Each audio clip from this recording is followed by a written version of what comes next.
100 years ago this November, a social worker from my home state of Montana, Jeanette Rankin, became the first woman ever elected to Congress.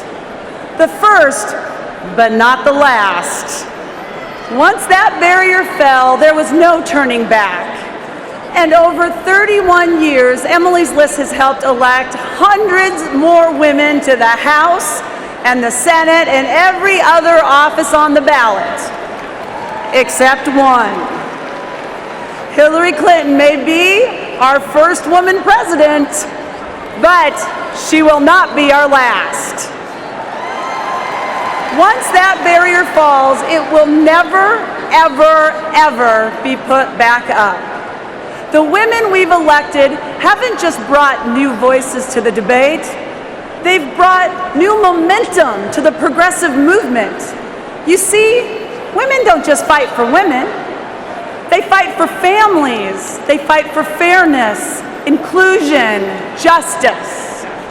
No wonder Republican leaders oppose equal pay for women and refuse to stand up for working mothers trying to balance career and family.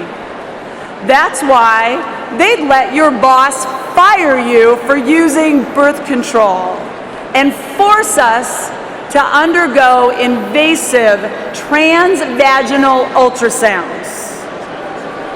They don't respect women, they don't trust women, they want to control women.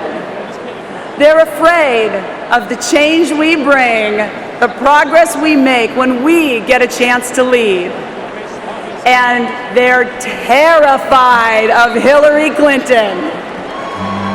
Because no matter what they throw at her, they've never, ever been able to stop her. From the Children's Defense Fund to the Senate, from Little Rock to Beijing, she's fought for fairness, for inclusion, for justice, and she's won.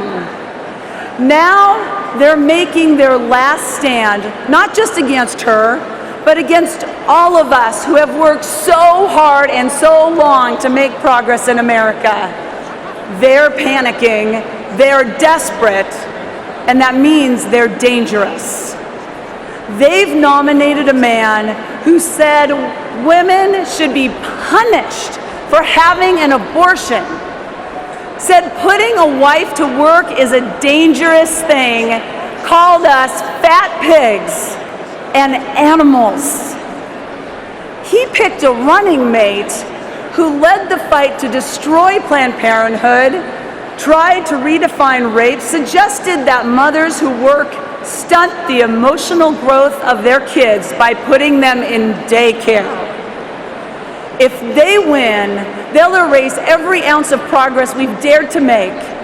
But we have fought too hard and come too far to let that happen. Let's stand together to elect more Democratic women up and down the ballot.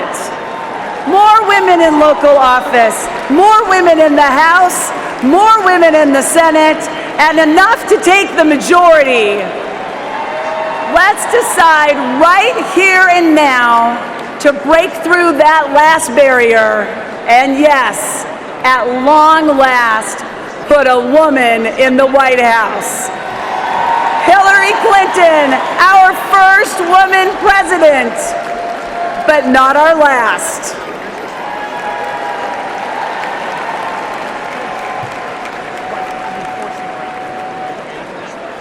In the depths of the